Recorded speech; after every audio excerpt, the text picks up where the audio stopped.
Hi guys, welcome back to my channel. My name is Fabio Palvelli. I'm an artist, and every week on this channel I share a little bit of my life on video, as well as tips and tricks on how to be a better designer.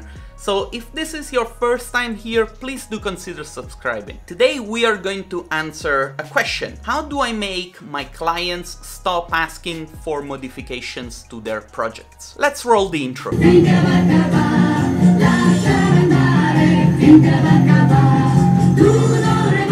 Alright, with my channel I'm trying to help out the ArchViz community, but I'm also trying to spread the message of Italian music all over the world. The point of me making these videos is for us to have a healthy conversation regarding the topic of business and ArchViz. Do share this video so that we can get the conversation going. Alright, so a couple of days ago I received this message. Hi Fabio, I'm writing you because I have a dilemma. I started working on a project for an architect a month ago.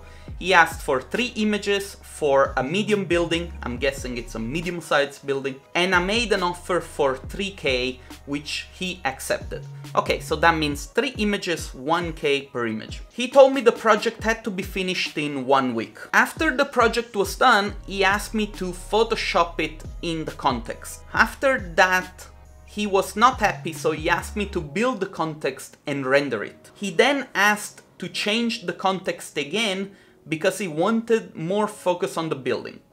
He asked for an option with trees, then one without trees. He rushed me to work for 1 week and then came back for different options the 2 weeks after it. He was slow answering my emails, and I went from working only 1 week to working 3 weeks, now 4th week. I just want to stop this project, but he has not paid me yet. What can I do? Alright, so first of all, thank you very much for your message. I really appreciate when people get in touch looking for help. Looking at this message, the first thing that comes to my mind is probably you do not have a contract, and this is the reason why you find yourself in this situation. Now, I know that it is very easy for some people to be carried away when a client comes and start talking about their projects, and you get charmed by the possibilities. You start to imagine how this project can look like.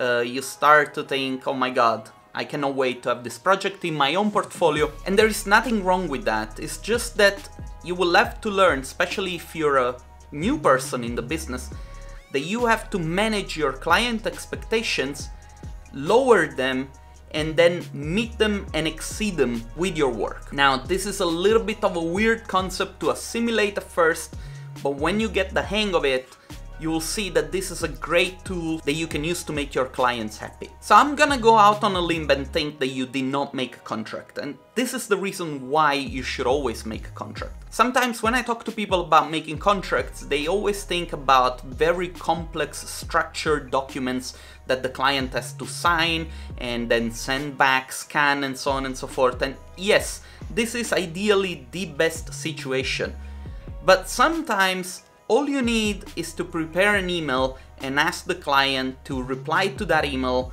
with a yes, I accept, or okay, go ahead and do the work. In a lot of countries, this is already a binding contract. However, if you have the possibility, it's always good to get a signature and to get a contract the way a contract is supposed to be. Anyway, I have 2 pieces of news for you. One is a good news and one is bad news.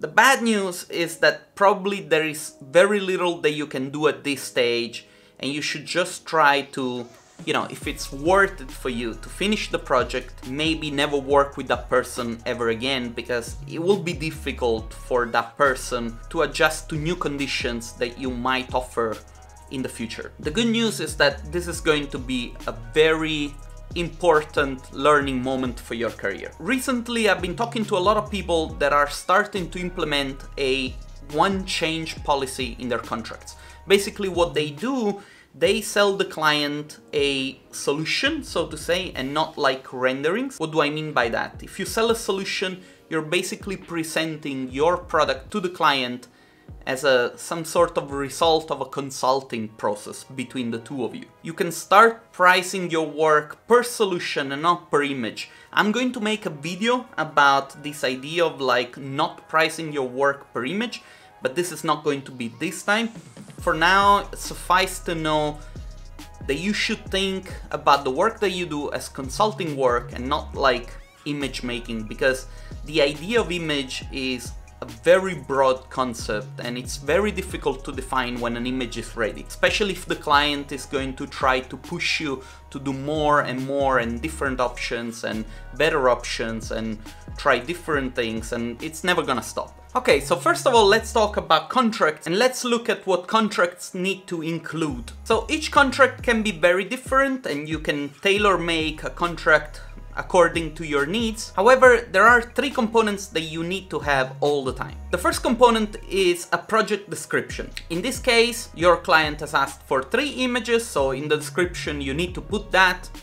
You also need to put the amount of revisions that you are going to do for that project, and you need to state that after the client runs out of revisions, how much all the extra changes are going to cost. The second element is going to be a timeline. A timeline is a tool that can help you keep track of your process and your client process. So say that in your contract you say that you're supposed to give the renderings after 1 week, but your client has failed to give you all the documents needed in time. Who's going to be responsible for that? If you have a timeline and both you and your clients can read that timeline, then you have a clear idea of who is supposed to do what and when. Same thing for like getting feedback. If you give an image to your client and your client takes 1 week to give you feedback, who is going to be responsible if the image is not delivered in time? It takes a little bit of time to get used to having a timeline, but I guarantee you it is a great tool to manage your resources and your client resources.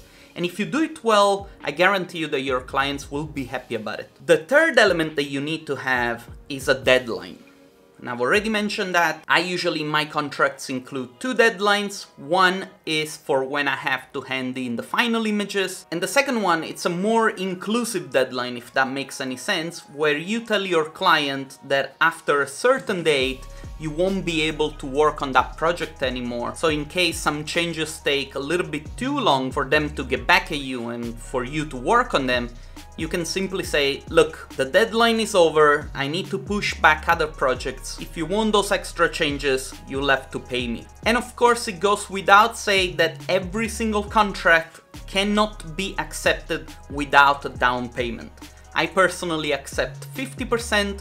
Without 50%, I don't even start to work. Look, I know that it feels harsh to hear all these suggestions, and it seems also very difficult to put these suggestions into practice. But I guarantee you, once you get the hang of it, it's going to be easier and it's going to make your life easier. Sorry, I almost forgot. Now, it can be that you started this project without making a contract, and that's okay. You made a mistake. Now you know next time you won't make this mistake again. The problem is that at the moment you find yourself dealing with a client that never stops asking for changes. The best thing that you can do, and this is a negotiation technique that I've learned from a book, I think it's called Total Control, but I might be wrong. What you have to do is that you have to stop responding to the messages of your client. Give it a day or 2 and then send an email to the client asking him to get on a phone call.